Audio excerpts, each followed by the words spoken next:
Chapter 6 by Olivia Giacchetto and Emily Kasdan. Activity Analysis, Cost Behavior, and Cost Estimation. Cost estimation can be accomplished by analyzing historical data concerning costs and activity levels. The relationship between cost and activity, called cost behavior, is relevant to the management functions of planning, control, and decision-making. Managers need to predict the costs that will be incurred at different levels of activity in order to plan operations, prepare a budget, and make cost predictions. A cost prediction is a forecast of costs at a particular level of activity.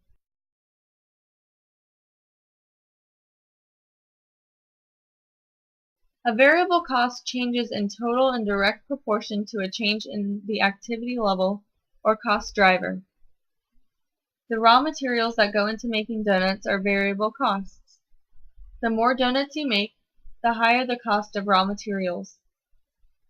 Step variable costs are nearly variable, but they increase in small steps instead of continuously.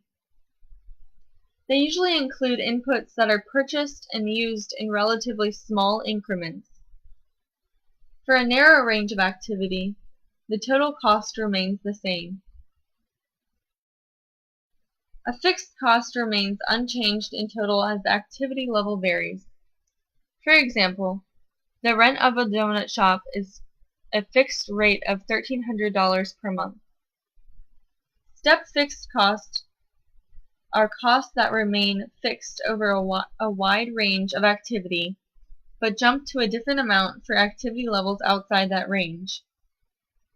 For example, the donut shop's salaried workers, like the managers, are fixed costs.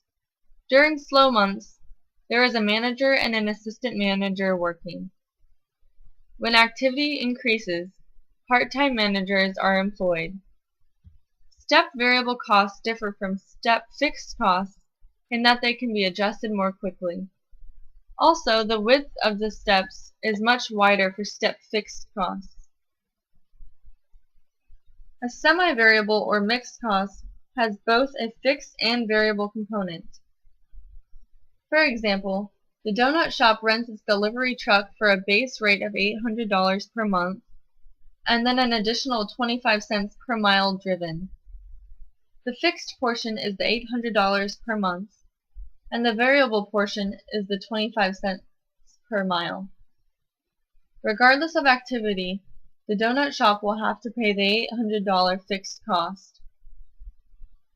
A curvilinear cost behavior pattern has a curved graph. For low levels of activity, a curvilinear graph depicts decreasing marginal costs. The opposite is true for high levels of activity. Relevant range is the range in which the company expects to operate. Within the relevant range, the curvilinear cost may behave in a linear fashion. Management focuses in on the relevant range because that is the range in which most activity will occur. An engineered cost bears a definitive physical relationship to the activity measure. Direct material cost is an engineered cost. A committed cost results from an organization's ownership or use of facilities and its basic organization structure.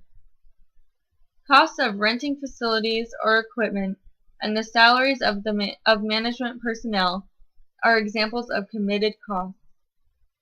Discretionary cost arises as a result of a management decision to spend a particular amount of money for some purpose. An example of this kind of cost would be advertising for a new donut flavor.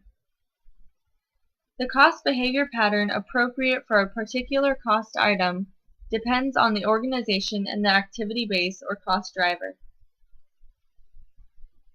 Cost estimation is the process of determining how a particular cost behaves. Account classification method, visual fit method, high-low method, and least squares regression method are commonly used to estimate the relationship between cost and activity. In some firms, managers use more than one method of cost estimation. The account classification method involves an examination of the organization's ledger accounts and classifies each cost item as a variable, fixed, or semi-variable cost. Once the costs have been classified, the cost analyst estimates cost amounts by examining source documents. When a cost has been classified as semi-variable, or when the analyst has no clear idea about the behavior of a cost item, it is helpful to use the visual fit method to plot recent observations of the cost at various activity levels. The resulting scatter diagram helps the analyst to visualize the relationship between cost and the level of activity. A line is then fit to the graph so that the points plotted are above and below the line. The scatter diagram provides little or no information about the cost relationship outside the relevant range, but it does help to spot outliers. In the high-low method, the semi-variable cost approximation is computed using the high and low activity levels from the data set. These activity levels are used to compute the variable cost per unit and the total fixed cost. Least squares regression uses the equation y equals a plus bx to estimate a cost behavior pattern. Within the relevant range, a is interpreted as an estimate of the fixed cost component, and b is interpreted as an estimate of the variable cost per unit of activity. In regression analysis, x is referred to as the independent variable, since it is the variable upon which the estimate is based. Y is called the dependent variable, since its estimate depends on the independent variable. Accountants and managers must be trained to interpret and use regression estimates. Multiple regression is a statistical method that estimates a linear relationship between one dependent variable and two or more independent variables. In a multiple regression equation, A denotes the regression estimate of the fixed cost component, B sub 1 denotes the regression estimate of the variable cost of variable 1, and B sub 2 denotes the regression estimate of the variable cost of variable 2. The multiple regression equation helps the controller to make a better informed cost prediction than with simple regression.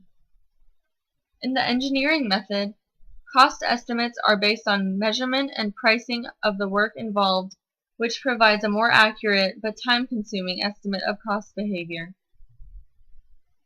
A learning curve expresses the relationship between labor time and output. As the labor force becomes more experienced with a new process, workers become more efficient and the per unit cost falls. The learning curve concept has been brought in to include costs other than direct labor via the experience curve. Cost estimation will only be as good as the data upon which it is based. 6 problems frequently complicate the process of data collection. 1. Missing data. 2. Outliers, which could represent errors or highly unusual circumstances. 3. Mismatched time periods. 4. Trade-offs in choosing the time period. 5. Allocated and discretionary costs. 6. Inflation.